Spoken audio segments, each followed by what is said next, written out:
Hello सभी को। आज जो चैप्टर मैं आप लोगों को पढ़ाऊंगा उसका नाम है respiration in plants. Right, so chapter का नाम है रेस्पिरेशन इन प्लांट्स। ये मोस्ट इंपॉर्टेंट चैप्टर है प्लांट फिजियोलॉजी का। इस चैप्टर में से हमेशा आपके पेपर में क्वेश्चंस आते ही आते हैं। ठीक है, स्टार्ट करते हैं। अब रेस्पिरेशन की बात करें तो जो हम 9-10 तक रेस्पिरेशन पढ़ते थे उसमें हम लोग क्या पढ़ते थे? उसमें हम लोग ये पढ़ते थे कि एटमॉस्फेरिक एयर कैसे, जब आप ब्रीद इन करते हो, जब आप सांस लेते हो, तो एटमॉस्फेरिक एयर कैसे आपके लंग्स में आती है। उस एयर में क्या होता है, एटमॉस्फेरिक एयर में ऑक्सीजन, वो ऑक्सीजन कैसे फिर आपके ब्लड में चली जाती है। राइट, ऑक्सीजन ब्लड में चली जाती है। ऑक्सीजन ब्लड में चली जाने के बाद ब्लड आपकी पूरी बॉडी में सर्कुलेट होता है। तो वो ऑक्सीजन वो क्या करता है, डिस्ट्रीब्यूट कर देता है सभी सेल्स को। आपकी बॉडी के सभी सेल्स तक ब्लड जाता है और ऑक्सीजन जो है आपकी बॉडी के सभी सेल्स तक पहुंच जाती है। राइट, तो 9-10 तक तो आप लोग ये पढ़ते थे। अब इस चैप्टर में हमें क्या पढ़ना है? देखो, हमारी जो बॉडी है वो करोड़ों सेल्स की बनी हुई है। ऐसे ही कोई भी लिविंग ऑर्गेनिज्म है उसकी बॉडी भी लाखों करोड़ों सेल्स की बनी हुई है। अब हर एक सेल तक ऑक्सीजन पहुंच गई। राइट, भाई हमने सांस ली, सांस लेने के बाद हवा जो है हमारे लंग्स में आई, लंग्स से ऑक्सीजन जो है हमारे ब्लड में चली गई, ब्लड हमारी पूरी बॉडी में सर्कुलेट हुआ और उसने ऑक्सीजन सारे सेल्स तक पहुंचा दी। ऐसे ही हमारे हर एक सेल में ग्लूकोज भी पहुंच जाती है। आप खाना खाते हो, वो खाना डाइजेस्ट होता है, डाइजेस्ट होने के बाद वो ब्लड में चला जाता है, वो ब्लड सर्कुलेट करता है पूरी बॉडी में और ग्लूकोज जो है वो हर एक सेल में पहुंच जाती है। अब इस चैप्टर में हमें क्या पढ़ना है? इस चैप्टर में हमें ये पढ़ना है कि ग्लूकोज कैसे टूट के एनर्जी बनाता है। राइट, हम बचपन से पढ़ते आ रहे हैं कि ग्लूकोज जब सेल में होता है तो उसको तोड़ के हम एनर्जी बना सकते हैं। तो इस चैप्टर में हमें ये पढ़ना है कि ग्लूकोज टूट के एनर्जी कैसे बनाता है। क्या वो एक ही स्टेप में टूट के एनर्जी बना देता है या वो मल्टीपल स्टेप्स में टूटता है, ये हमें इस चैप्टर में देखना है। राइट, तो ग्लूकोज या किसी भी सब्सटेंस के टूटने से एनर्जी बनाना, इस प्रोसेस को स्पेसिफिकली हम क्या कहते हैं? Cellular respiration. क्या कहते हैं? Cellular respiration. राइट, अब एक बात मुझे और बताओ कि क्या हम सिर्फ ग्लूकोज को तोड़ के ही एनर्जी बना सकते हैं? क्या हम विटामिन को भी तोड़ के एनर्जी बना सकते हैं? क्या मिनरल्स को भी तोड़ के एनर्जी बना सकते हैं? फैट्स को तोड़ के एनर्जी बना सकते हैं क्या? तो अब हमारा नेक्स्ट टॉपिक आता है रेस्पिरेटरी सबस्ट्रेट। रेस्पिरेटरी सबस्ट्रेट वो सब्सटेंसेस होते हैं जिनको तोड़ के हम एनर्जी बना सकते हैं, जिनके ब्रेकडाउन से हम एनर्जी बना सकते हैं। जहाँ तक विटामिन्स और मिनरल्स की बात है, इनको तोड़ के हम लोग एनर्जी नहीं बना सकते, तो ये लोग रेस्पिरेटरी सबस्ट्रेट नहीं है।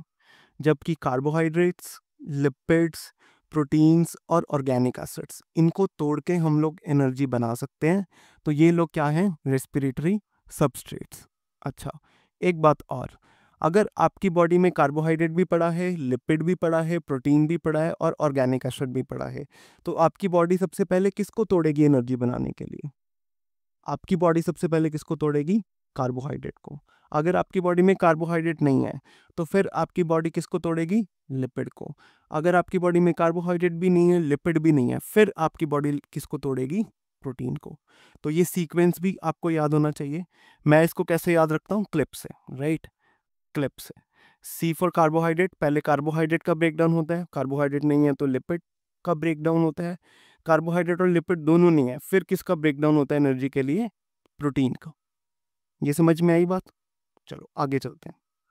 अब नेक्स्ट जो है, एक बहुत इंपॉर्टेंट लाइन दी हुई है एनसीईआरटी में सेलुलर रेस्पिरेशन से रिलेटेड, कि the key to oxidise glucose is not in one step but in several small steps, enabling some steps to be just large enough such that the energy released can be coupled to ATP synthesis।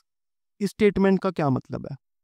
इस statement का मतलब ये है कि चाहे तुम carbohydrates को तोड़ो एनर्जी के लिए, चाहे तुम फैट्स का ब्रेकडाउन करो, चाहे तुम प्रोटीन्स का ब्रेकडाउन करो, चाहे तुम ऑर्गेनिक एसिड्स का करो, किसी मर्जी का ब्रेकडाउन करो, जब तुम किसी भी सब्सटेंस का ब्रेकडाउन करते हो एनर्जी बनाने के लिए, तो तुम उसको एक ही स्टेप में नहीं तोड़ते हो। अब एक ही स्टेप में क्यों नहीं तोड़ते हैं? क्योंकि अगर तुम इन सबको एक ही स्टेप में तोड़ दोगे तो क्या होगा कि सारी एनर्जी एक साथ रिलीज हो जाएगी और उसमें से मैक्सिमम एनर्जी क्या हो जाएगी, एनवायरनमेंट में लॉस्ट हो जाएगी। तो इसलिए हम इसको एक स्टेप में नहीं तोड़ते हैं, हम जब भी इनका ब्रेकडाउन करते हैं कैसे करते हैं, मल्टीपल स्टेप्स में इसका ब्रेकडाउन करते हैं, ताकि इनके अंदर जो एनर्जी है वो धीरे धीरे रिलीज हो, धीरे धीरे रिलीज होगी तो उस एनर्जी को हम प्रिजर्व कर पाएंगे और क्या बना पाएंगे, एटीपी। समझ में आई बात भाई? ये स्टेप वाइज तोड़ते हैं, धीरे धीरे टूटते हैं। इन्हीं स्टेप्स को तो हमें इस चैप्टर में पढ़ना है, राइट? इन्हीं चैप्टर्स की तो हम बात करेंगे कि कार्बोहाइड्रेट कैसे टूटेगा एनर्जी बनाने के लिए, फैट कैसे टूटेगा, प्रोटीन कैसे टूटेगा, ऑर्गेनिक एसिड कैसे टूटेगा। इन बहुत सारे स्टेप्स में टूटते हैं, कैसे टूटते हैं इसकी बात करते हैं। नेक्स्ट जो टॉपिक है हमारा है aerobic breakdown of glucose. Glucose क्या है, एक टाइप का कार्बोहाइड्रेट। अब आप कार्बोहाइड्रेट को भी तोड़ के एनर्जी बना सकते हो, फैट को भी तोड़ के एनर्जी बना सकते हो, प्रोटीन को भी तोड़ के एनर्जी बना सकते हो और ऑर्गेनिक एसिड को भी तोड़ के एनर्जी बना सकते हो। अब हम सबसे पहले किसका देख रहे हैं, ग्लूकोज का, यानी कि कार्बोहाइड्रेट टूट के कैसे एनर्जी बनाते हैं वो देख रहे हैं। कार्बोहाइड्रेट का भी हम कौन सा ब्रेकडाउन देख रहे हैं, एरोबिक ब्रेकडाउन। एरोबिक का मतलब in the presence of oxygen, oxygen की प्रेजेंस में कैसे ग्लूकोज टूटता है ये हम देख रहे हैं, राइट? सो ये जो है ये नेट रिएक्शन दी हुई है, this is the net reaction of glucose breakdown. देखो ये जो है C6H12O6, ये क्या है, ग्लूकोज का केमिकल फॉर्मूला होता है। ऑक्सीजन की प्रेजेंस में ये टूटता है तो अल्टीमेटली क्या बन जाती है, एनर्जी। और इसके जो ग्लूकोज के जो कार्बन है, राइट, ये अल्टीमेटली 6 कार्बन ग्लूकोज में है, अल्टीमेटली ये किस में कन्वर्ट हो जाते हैं, 6 कार्बन डाइऑक्साइड में। तो ये जो है ना ये नेट रिएक्शन है, ये एक ही स्टेप में नहीं होता, ग्लूकोज का ब्रेकडाउन मल्टीपल स्टेप्स में होता है। कौन कौन से स्टेप्स में होता है, सबसे पहला स्टेप होता है ग्लाइकोलाइसिस, उसके बाद क्या होता है दूसरा स्टेप, लिंक रिएक्शन, उसके बाद क्या होता है तीसरा स्टेप, क्रेब्स साइकिल। तो एक ग्लूकोज के मॉलिक्यूल को पूरा टूट के एनर्जी बनाने के लिए उसको 3 स्टेप से होके गुजरना पड़ता है। कौन कौन से, ग्लाइकोलिसिस, फिर लिंक रिएक्शन, फिर क्रेब्स साइकिल। अब हमें इन्हें एक एक करके डिटेल में पढ़ना है। तो सबसे पहले क्या स्टार्ट करेंगे, ग्लाइकोलिसिस, राइट? अब ग्लाइकोलिसिस की बात करें तो ग्लाइकोलिसिस एक 10 स्टेप का प्रोसेस होता है। ग्लाइकोलिसिस एक रिएक्शन नहीं होती, ग्लाइकोलिसिस में फर्दर कितने स्टेप्स होते हैं, 10 स्टेप्स। और ग्लाइकोलिसिस होती कहाँ है, आपके साइटोप्लाज्म में। कहाँ, साइटोप्लाज्म ऑफ द सेल। आपको पता ही होगा कि आपका सेल है, उसके अंदर क्या होता है, मैट्रिक्स होता है, उसको क्या बोलते हैं, साइटोप्लाज्म। साइटोप्लाज्म में क्या होता है, ग्लाइकोलिसिस। अब उस मैट्रिक्स में बहुत सारे क्या होते हैं, सेल ऑर्गेनेल्स, जैसे कि माइटोकॉन्ड्रिया, जैसे कि गोल्जी बॉडी, जैसे कि ईआर, एंडोप्लाज्मिक रेटिकुलम, ऐसे बहुत सारे सेल ऑर्गेनेल्स होते हैं। लेकिन आपका जो ग्लाइकोलाइसिस होता है वो कहाँ होता है, साइटोप्लाज्म में। ग्लाइकोलाइसिस के बाद क्या होना है, लिंक रिएक्शन, लिंक रिएक्शन के बाद क्या होना है, क्रेब्स साइकिल। ये दोनों जो होते हैं ये एक सेल ऑर्गेनेली में होते हैं, उसे क्या बोलते हैं, माइटोकॉन्ड्रिया। तो ग्लाइकोलाइसिस साइटोप्लाज्म में होता है, लिंक रिएक्शन और क्रेब्स साइकिल कहाँ होते हैं, माइटोकॉन्ड्रिया में। सबसे पहले हमें बात करनी है ग्लाइकोलिसिस की, उसकी बात करते हैं। तो ग्लाइकोलाइसिस एक 10 स्टेप प्रोसेस होता है, राइट? उसमें अल्टीमेटली होता क्या है कि एक ग्लूकोज का मॉलिक्यूल किस में कन्वर्ट हो जाता है, 2 मॉलिक्यूल्स ऑफ पायरुविक एसिड में। किसमें, 2 मॉलिक्यूल्स ऑफ पायरुविक एसिड में, ठीक है। अब ग्लूकोज कितने कार्बन का कंपाउंड है, ग्लूकोज को अभी हमने केमिकल फॉर्मूला पढ़ा पीछे रिएक्शन में, राइट? ये रहा ग्लूकोज का केमिकल फॉर्मूला C6H12O6। तो glucose is a 6 carbon compound. Pyruvic acid कितने कार्बन का कंपाउंड होता है, 3 कार्बन का, राइट? कितने पायरुविक एसिड बने हैं, 2। तो एक में 3, दो दूसरे में भी 3, तो टोटल कितने कार्बन हो गए, 6 कार्बन। यानी कि ग्लूकोज में भी 6 कार्बन, पायरुविक एसिड एक में 3 कार्बन, 2 में 6 कार्बन, यानी कि कार्बन का लॉस नहीं हुआ। कार्बन का लॉस नहीं हुआ इसका मतलब कोई कार्बन डाइऑक्साइड लॉस नहीं होती है ग्लाइकोलाइसिस में। इतनी बात समझ में आई? अब हम इसको डिटेल में पढ़ते हैं ग्लाइकोलाइसिस को। ग्लाइकोलाइसिस में सबसे पहले क्या होता है, ग्लूकोज को तुम एक फॉस्फेट देते हो। फॉस्फेट कहाँ से लाते हो, एटीपी को तोड़ के। तो क्या बन जाता है, ग्लूकोज 6 फॉस्फेट। अच्छा, अब यहाँ पे तुम्हें कंफ्यूज नहीं होना है ना। अब तुम्हें तो लगता होगा हमें तो एटीपी बनानी है, लेकिन यहाँ पे तो एटीपी लग रही है। तो शुरू शुरू में एटीपी लगती है, बाद में एटीपी बन जाती है, हम बनाते भी हैं एटीपी। और जितनी एटीपी हम बनाते हैं वो जितनी लगती है उससे ज़्यादा होती है, ज़्यादा बनाते हैं तो नेट जो होता है हमारा गेन ही होता है। तो इस चीज़ में तुम्हें कंफ्यूज नहीं होना। तो पहले स्टेप में हम लोगों ने क्या किया कि ग्लूकोज को फॉस्फेट दे के एटीपी को तोड़ के उससे फॉस्फेट निकाला और वो ग्लूकोज को दिया, अल्टीमेटली क्या बना दिया, ग्लूकोज 6 फॉस्फेट। ग्लूकोज 6 फॉस्फेट को हमने एक आइसोमर में कन्वर्ट कर दिया, क्या, फ्रक्टोज 6 फॉस्फेट। उसके बाद नेक्स्ट स्टेप में फ्रक्टोज 6 फॉस्फेट को हमने क्या किया, एक एटीपी तोड़ी, उसका फॉस्फेट निकाला और फ्रक्टोज 6 फॉस्फेट को दे दिया, तो वो किस में कन्वर्ट हो गया, फ्रक्टोज 1,6 बिसफॉस्फेट। अब फ्रक्टोज 1,6 बिसफॉस्फेट कितने कार्बन का कंपाउंड है, 6 कार्बन का। भाई ग्लूकोज कितने कार्बन का था, 6 कार्बन का, अभी तक हमने कोई कार्बन नहीं निकाला, तो फ्रक्टोज भी कितने कार्बन का होता है, ग्लूकोज का या आइसोमर होता है 6 कार्बन का, तो फ्रक्टोज 1,6 बिसफॉस्फेट कितने कार्बन का कंपाउंड है, 6 कार्बन का। नेक्स्ट स्टेप में हम लोग क्या करते हैं, इसको तीन तीन कार्बन के 2 मॉलिक्यूल्स में तोड़ देते हैं। कौन कौन से, ग्लिसरॉल्डिहाइड 3 फॉस्फेट और dihydroxy acetone phosphate. Dihydroxy acetone phosphate का क्या होता है अभी देखते हैं। सबसे पहले हम बात करते हैं ये जो ग्लिसरॉल्डिहाइड 3 फॉस्फेट बना है उसका क्या होता है। अब नेक्स्ट स्टेप में क्या होगा, ग्लिसरॉल्डिहाइड 3 फॉस्फेट की क्या होगी, ऑक्सीडेशन। ग्लिसरॉल्डिहाइड 3 फॉस्फेट की क्या होगी, ऑक्सीडेशन। अगर तुम्हें हल्का सा केमिस्ट्री का आइडिया है तो अगर हम किसी मॉलिक्यूल में ऑक्सीजन ऐड करें तो हम उसे क्या कहते हैं, ऑक्सीडेशन। लेकिन अगर हम किसी मॉलिक्यूल से हाइड्रोजन को रिमूव कर दें तो भी हम उसे क्या कहते हैं, ऑक्सीडेशन। तो इसमें जो ग्लिसरॉल्डिहाइड 3 फॉस्फेट की ऑक्सीडेशन हुई है वो हाइड्रोजन रिमूव करने की वजह से हुई है, राइट। तो हम ग्लिसरॉल्डिहाइड 3 फॉस्फेट से हाइड्रोजन रिमूव करते हैं और किसको दे देते हैं, NAD पॉजिटिव को। NAD पॉजिटिव को हमने 2 हाइड्रोजन दिए जो कि हमने ग्लिसरॉल्डिहाइड 3 फॉस्फेट से रिमूव किए थे, तो ये किस में कन्वर्ट हो गया, NADH.H पॉजिटिव, राइट। उसके बाद हमने यहाँ पे एक हम फॉस्फेट भी देते हैं, एक फॉस्फेट भी हम इस ग्लिसरॉल्डिहाइड 3 फॉस्फेट में ऐड करते हैं। तो इस स्टेप में क्या हुआ, ग्लिसरॉल्डिहाइड 3 फॉस्फेट की ऑक्सीडेशन हुई, मतलब उससे हाइड्रोजन रिमूव हुआ और वो हाइड्रोजन हमने NAD प्लस को दे दिए, तो वो किस में कन्वर्ट हो गया, NADHH प्लस, और हमने उसको एक फॉस्फेट दे दिया। तो अल्टीमेटली क्या बन गया, 1,3-बाइफॉस्फोग्लिसरिक एसिड। क्या बन गया, 1,3-बाइफॉस्फोग्लिसरिक एसिड। नेक्स्ट स्टेप में क्या होगा कि हम इस 1,3-बाइफॉस्फोग्लिसरिक एसिड में कितने फॉस्फेट हैं, देखो बाइफॉस्फोर है, 2 फॉस्फेट, उसका एक फॉस्फेट रिमूव करके क्या बना देंगे, ATP।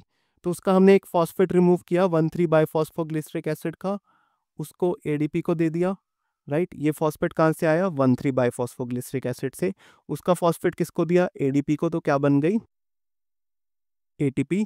और 1,3-बाइफॉस्फोग्लिसरिक एसिड किस में कन्वर्ट हो गया, 3-फॉस्फोग्लिसरिक एसिड में। 3-फॉस्फोग्लिसरिक एसिड का नेक्स्ट स्टेप में हम आइसोमर बनाते हैं, क्या, फॉस्फोग्लिसरेट, ठीक है।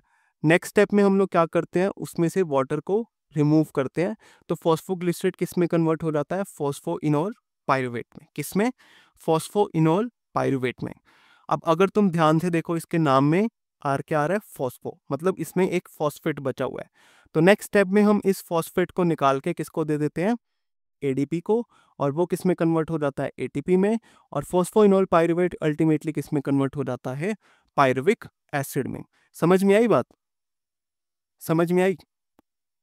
अच्छा, अब अभी तक तो इस स्टेप में क्या हुआ था, देखो ये ग्लिसरॉल्डिहाइड 3 फॉस्फेट बना था और डाइहाइड्रोक्सी एसीटोन फॉस्फेट बना था।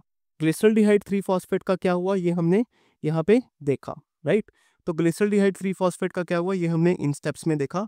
तो डाइहाइड्रोक्सी एसीटोन फॉस्फेट का क्या होता है, डाइहाइड्रोक्सी एसीटोन फॉस्फेट भी किस में कन्वर्ट हो जाता है, ग्लिसरॉल्डिहाइड 3 फॉस्फेट में, और वही स्टेप फिर से होते हैं, वही स्टेप फिर से होते हैं, ठीक है। समझ में आई, चलो। तो ये था ग्लाइकोलिसिस के बारे में। अब तुम्हें एक बात और समझनी है कि देखो ग्लाइकोलिसिस में यहाँ पे ATP बनी, राइट। एक बार मैं ये सारा रब कर रहा हूँ, क्लटर हो रहा था, चलो।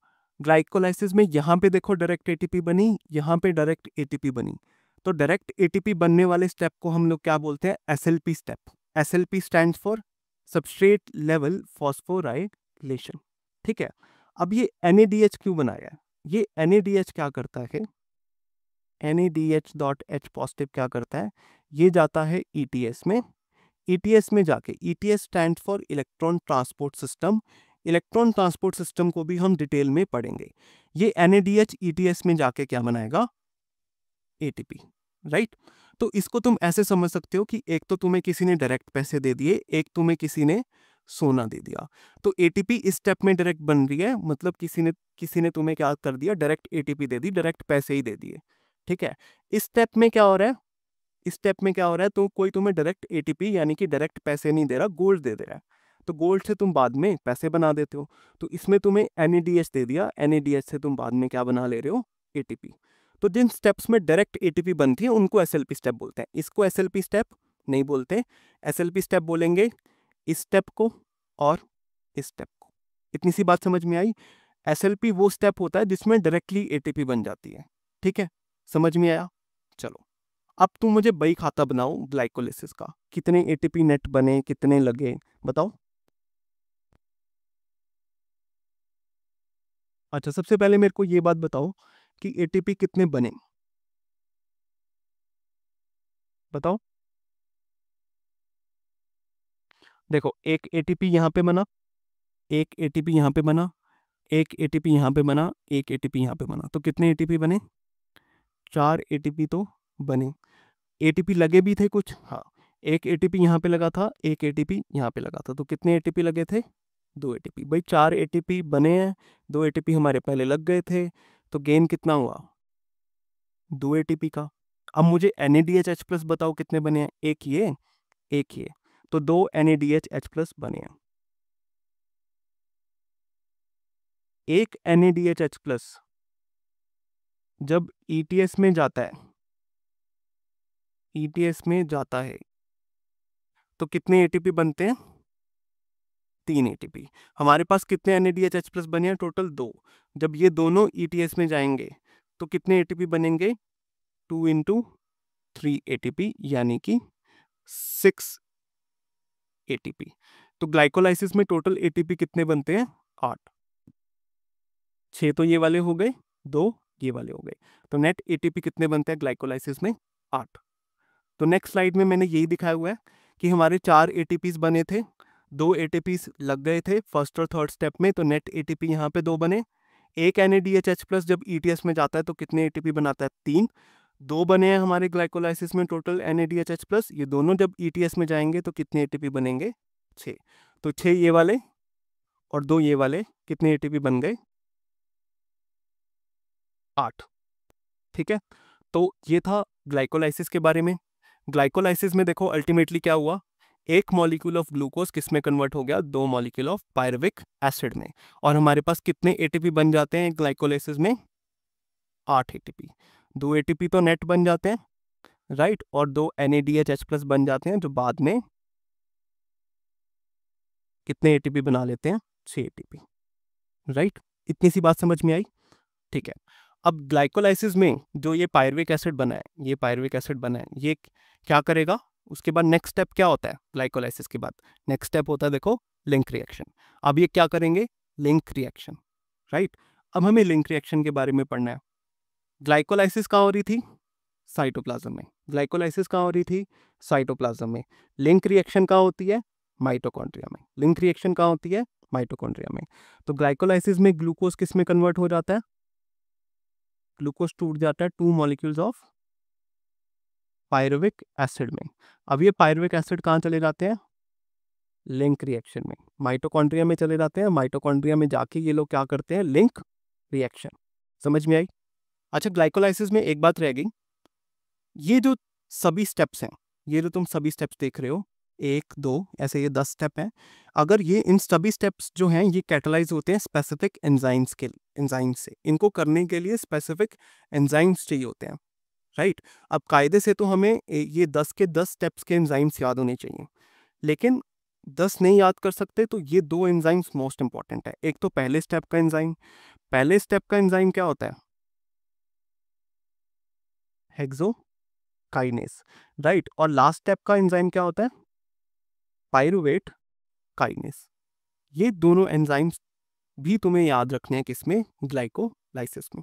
चलो, अब ग्लाइकोलाइसिस में क्या बना देखो, पायरुविक एसिड। ये पायरुविक एसिड कहाँ जाएंगे, लिंक रिएक्शन में। लिंक रिएक्शन कहाँ होती है, देखो ग्लाइकोलाइसिस में बन गए पायरुविक एसिड, ये पायरुविक एसिड कहाँ जाएंगे, लिंक रिएक्शन करने। तो ये पायरुविक एसिड कहाँ चले जाएंगे, माइटोकॉन्ड्रिया में। यहाँ पे जाके क्या करेंगे, ये लिंक रिएक्शन। अब लिंक रिएक्शन में क्या होता है, देखो लिंक रिएक्शन में पायरुविक एसिड की क्या होती है, ऑक्सीडेटिव डीकार्बोक्सिलेशन, राइट। अभी मैंने तुम्हें बताया था कि ऑक्सीडेशन का मतलब क्या हो सकता है, तुम किसी मॉलिक्यूल में ऑक्सीजन ऐड करो उसको भी ऑक्सीडेशन कह सकते हैं, तुम किसी मॉलिक्यूल से हाइड्रोजन को रिमूव कर दो उसको भी ऑक्सीडेशन कह सकते हैं, राइट। तो चाहे ग्लाइकोलाइसिस हो, चाहे लिंक रिएक्शन हो, चाहे क्रेब्स साइकिल हो, इसमें जो ऑक्सीडेशन होगी वो कैसी होगी, हमेशा हाइड्रोजन को रिमूव करके। अगर तुम्हें कभी भी बोला जाए ग्लाइकोलाइसिस में, लिंक रिएक्शन में या क्रेब्स साइकिल में कि इस स्टेप में ऑक्सीडेशन हुई है, मतलब क्या रिमूव हुआ है, हाइड्रोजन। ऑक्सीजन हम कभी भी डायरेक्टली ऐड नहीं करते, राइट, ना ग्लाइकोलाइसिस में, ना लिंक रिएक्शन में, ना क्रेब्स साइकिल में। तो ऑक्सीजन काम कहाँ आती है, ऑक्सीजन काम आती है ईटीएस में। कैसे काम आती है वो देखेंगे। तो तुम्हें चाहे कोई ग्लाइकोलाइसिस में बोले ऑक्सीडेशन हो रही है, चाहे कोई लिंक रिएक्शन में बोले ऑक्सीडेशन हो रही है, चाहे कोई तुम्हें क्रेब्स साइकिल में बोले ऑक्सीडेशन हो रही है, मतलब अल्टीमेटली क्या हो रहा है, हाइड्रोजन रिमूव हो रहे हैं। तो यहाँ पे ऑक्सीडेशन का क्या मतलब हुआ, रिमूवल ऑफ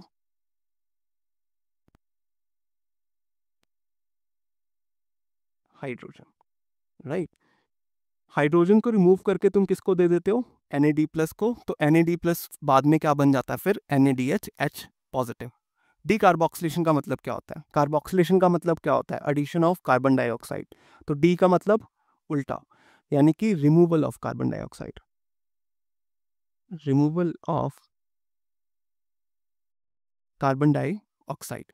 तो पायरुविक एसिड से तुम हाइड्रोजन भी निकाल लेते हो, हाइड्रोजन किसको दे देते हो, NAD पॉजिटिव को, तो वो किस में कन्वर्ट हो जाता है, NADH पॉजिटिव में, और उससे तुम कार्बन डाइऑक्साइड भी रिमूव करा लेते हो, तो कार्बन डाइऑक्साइड भी निकल जाती है। और उसमें तुम ऐड क्या करते हो, एक कोएंजाइम A। तो अल्टीमेटली पायरुविक एसिड किस में कन्वर्ट हो जाता है, एसिटिल कोएंजाइम A में। पायरुविक एसिड कितने कार्बन का मॉलिक्यूल था बताओ, पायरुविक एसिड था 3 कार्बन का मॉलिक्यूल। इससे तुमने क्या निकाल ली, एक CO2, यानी कि उसका एक कार्बन निकाल लिया। तो एसिटिल कोएंजाइम में कितने कार्बन का मॉलिक्यूल होगा, 2 कार्बन का। ये समझ में आया। अच्छा, अब लिंक रिएक्शन को भी कैटालाइज एक एंजाइम करता है, कौन सा एंजाइम, पायरुवेट डिहाइड्रोजिनेस। ये भी तुम्हें याद में रखना है, राइट, ध्यान में रखना है ये भी एंजाइम। इस एंजाइम का नाम है पायरुवेट डिहाइड्रोजिनेस। अब इस एंजाइम को काम करने के लिए, पायरुवेट डिहाइड्रोजिनेस को काम करने के लिए कुछ इंपॉर्टेंट कोफैक्टर्स की जरूरत होती है। वो कौन कौन से होते हैं, TPP. TPP stands for thiamine pyrophosphatase. Second is LA, LA stand for lipoic acid. Third is magnesium ion. Fourth is NAD positive.